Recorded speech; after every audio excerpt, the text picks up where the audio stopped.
एक नंबर तुझी कंबर हाय चाल शेकी शेकी. मित्रांनो, आजच्या व्हिडिओमध्ये आपण घातांकांचे नियम शिकणार आहेत. घातांकांचे नियम शिकण्यापूर्वी आपण एक गोष्ट लक्षात ठेवा. हा जो काही ह्या ठिकाणी ए दिलेला असतो खाली, त्याला आपण पाया म्हणतो आणि वरती हा यम किंवा एन दिलेला असतो, यांना आपण घातांक म्हणतो. बघा, पहिला नियम काय म्हणतोय, एचा एम भागात गुणिले एचा एन भागात बरोबर एचा एम भागात अधिक एन. जर ह्या ठिकाणी दोघी पाया सारखे असतील आणि त्यांचा घातांक वेगवेगळा असेल, दोघांचा गुणाकार होत असेल, तर ह्या ठिकाणी पायाचा यम अधिक एन भागात होतो, म्हणजे दोघांची बेरीज होते घातांकांची. हा आपला पहिला नियम. चला, या पहिल्या नियमवरती आपण एक एक्झाम्पल घेऊया. मी या ठिकाणी घेतलं 7चा 8वा घात गुणिले 7चा 5वा घात. बघा बरं, या पहिल्या नियमनुसारच एक्झाम्पल घेतलेलं आहे का मी? तर हो. बघा, दोघांचा जो काही पाया आहे हा सारखा आहे आणि घातांक वेगळा आणि तिथं गुणाकार होतो आहे. बघा, मग आता मी काय करतो, हा पाया ॲज इट इज घेतो आणि या दोघांची काय करतो, आपल्या घातांकांच्या नियमनुसार बेरीज. 8 आणि 5 किती झाले? 13. आता हे एक्झाम्पल तर मी तुम्हाला सोडून दिलं. आता तुम्ही स्वतः पण एक एक्झाम्पल ट्राय करा. मी तुम्हाला देतो इथं 11चा 5वा घात गुणिले 11चा 9वा घात. आता याचा हा प्रश्न सोडवा आणि याचं उत्तर कमेंटमध्ये सांगा. चला, आता नेक्स्ट आपल्याला दुसरा नियम पाहायचा आहे. बघा मित्रांनो, नियम दुसरा काय म्हणतो, एचा एम भागात भागिले एचा एन भागात बरोबर एचा एम भागात वजा एन. या ठिकाणी दोघांचा पाया सारखा आहे आणि घातांक वेगवेगळा आहे. दोघांचा काय करायचं, आपल्याला भागाकार. अशा सिच्युएशनमध्ये काय करायचं आहे, या नियमानुसार बरोबर एचा एम भागात वजा एन, दोघी घातांकांची काय होईल, वजाबाकी होईल. चला, याच्यासाठी आपण एक एक्झाम्पल घेऊया आणि एक्झाम्पल घेऊन हे सोडूया.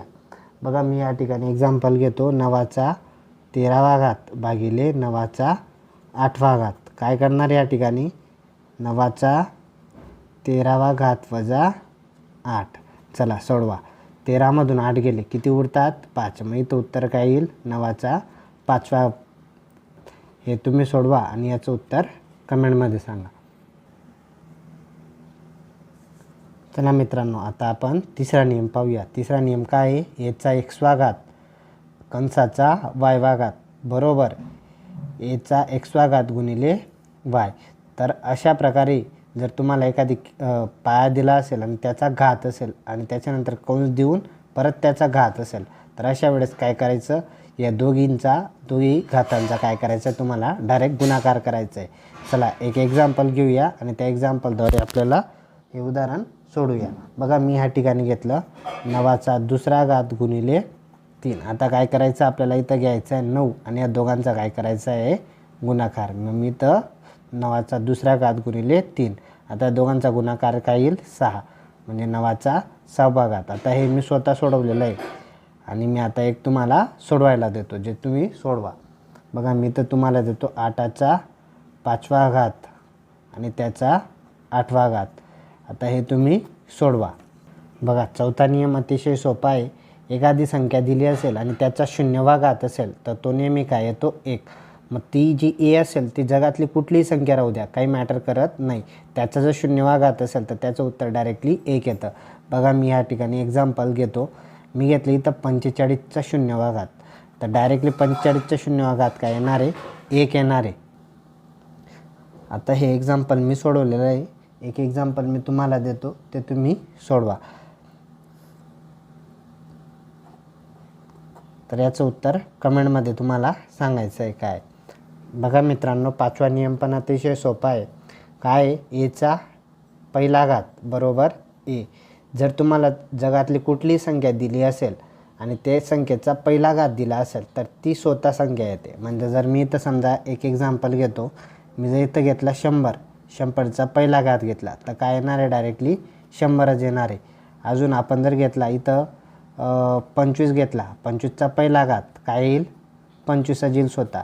म्हणून जगातली कुठलीही संख्या घ्या, त्याचा पहिला घात ती संख्या स्वतः येते. जर मी तर समजा ही संख्या घेतली तर हिचा पहिला घात काय येईल ते तुम्ही कमेंटमध्ये सांगायचं. ह्या ठिकाणी आपण 5 नियम पाहिले. चला, आता पुढचा 6वा नियम पाहूया. काय म्हणतो, जर इथं मी जर लिहायचं विसरलो, जर एचा एम भागात बरोबर एचा एन भागात तर यम बरोबर एन. बघा ह्या ठिकाणी काय दिलेलं आहे, दोघांचा पाया सारखा आहे आणि बरोबर यम आणि एन दिलेलं आहे. जर अशाप्रमाणे एखादी संख्या तुम्हाला दिली असेल तर काय करायचं, ए कॅन्सल होतो आणि यम बरोबर एन राहतं. चला एक्झाम्पल घेऊ आणि त्याच्याने तुम्हाला समजेल. बघा मी या ठिकाणी एक्झाम्पल घेतलं, 5चा x घात बरोबर 5चा 8 घात. आता ह्या ठिकाणी काय होईल, दोघी 5 5 डायरेक्टली कॅन्सल होतील आणि x बरोबर काय राहील 8. मग आता xची किंमत काय येईल तुमची 8. हे एक्झाम्पल सोपं होतं. आपण याच्यापेक्षा थोडं एखादं कठीण एक्झाम्पल घेऊया. बघा मी घेतो एक कठीण एक्झाम्पल, 17चा m घात अधिक 3 बरोबर 17चा 5 घात. तर ह्या ठिकाणी बघा दोघांचा घातांक सारखा आहे, दोघांचा पाया सारखा आहे. तर आता आपल्याला हे जे काही वरचे घातांक असतील हे एकमेकांसमोर ठेवले जातील ह्याप्रमाणे. इथं बघा आपण याच्यानुसार. मग आता काय केलं मी, 17 17 डायरेक्ट कॅन्सल झाले, m अधिक 3 बरोबर काय येईल 5. चला पुढे सोडवा बरं का. आता हा m इथंच राहू द्या आणि हा +3 आहे त्याला तिकडे येऊन जा. 5 हा +3 तिकडे गेला तर काय होऊन जाईल वजा. 5तनं 3 गेले किती उरतात 2. मग m बरोबर किती झाले 2 झाले. मग आता ह्याप्रमाणे मी हे एक्झाम्पल सोडवलेलं आहे. एक एक्झाम्पल मी तुम्हाला देतो, ते तुम्ही स्वतः सोडवा आणि त्याचं उत्तर आपल्याला कमेंटमध्ये सांगा. सोडवा तुम्ही आणि याचं उत्तर आपल्याला कमेंटमध्ये सांगायचं आहे. बघा मित्रांनो या ठिकाणी मी 7वा नियम घेतलेला आहे. एचा x घात गुणिले बीचा x घात बरोबर कंसामध्ये a गुणिले b आणि त्याचा कंसाचा x घात. जर या ठिकाणी ए आणि बी दिला असेल आणि दोघांचा जो काही घातांक आहे तो सारखा असेल तर आपल्याला ह्या दोघी वेगवेगळ्या किमतींचा गुणाकार करून तो घातांक जो सारखा असतो तो आपण कंसाचा घातांक घेऊ शकतो. बघा एक्झाम्पलद्वारे तुम्हाला चांगल्या प्रकारे समजेल. चला एक्झाम्पल आपण घेऊया. मी एक्झामचा जो काही पाया आहे तो वेगवेगळा आहे पण घातांक मात्र सारखा आहे. आता घातांक या ठिकाणी आपण काय करणार, 5 गुणिले 8 नियमानुसार आणि इथं डायरेक्टली आपण 3 करू शकतो. मग 5 8 किती झाले तुमचे 40 आणि हा 3 घातांकाला जो येतो वरती मी ठेवला. चला हे थोडंसं कठीण आहे म्हणून आपण अजून एक एक्झाम्पल घेऊया म्हणजे जेणेकरून तुमच्या चांगल्या लक्षात येईल. मी ते अजून एक एक्झाम्पल घेतो. 4 घात काय करणार, या दोघांचा गुणाकार 4 गुणिले 8 आणि हा जो घातांक आहे तो इथं ठेवणार.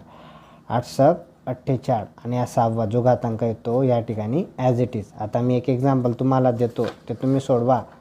ओके बघा या ठिकाणी मी हे एक्झाम्पल तुम्हाला होमवर्कसाठी दिलेलं आहे, तुम्ही सोडवा आणि याचं उत्तर कमेंटमध्ये तुम्हाला सांगायचं आहे. चला नेक्स्ट आता आपल्याला शेवटचा नियम पाहायचा आहे. बघा हा नियम शेवटचा आणि 8वा नियम आहे. काय, एचा x घात बरोबर आता ह्या ठिकाणी 1/a वजा x घात. जर ह्या ठिकाणी बघा तुम्हाला अशाप्रमाणे एखादी संख्या दिलेली तिचा काहीतरी घातांक दिला आहे आणि तो तुम्हाला छेदस्थानी लिहायचा आहे तर आपल्याला जो काही घातांक असतो तो वजा ह्याप्रमाणे लिहावा लागतो.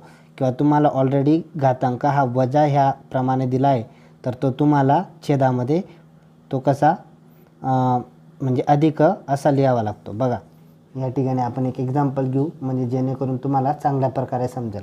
मी तर जर असं घेतलं 1/5 -2 घात. कुठं आहे बरं का अशी सिच्युएशन या ठिकाणी बघा. मग याला आपण कसं लिहू शकतो, डायरेक्टली हा वरती आल्यानंतर काय होऊन जाणार आहे तुमचा पॉझिटिव्ह होऊन जाणार आहे, अधिक होऊन जाणार आहे. आणि जर समजा हाच 5चा असा -2 घात राहिला असता तर हा खाली गेल्यावर काय होऊन जाईल अधिक होऊन जाईल.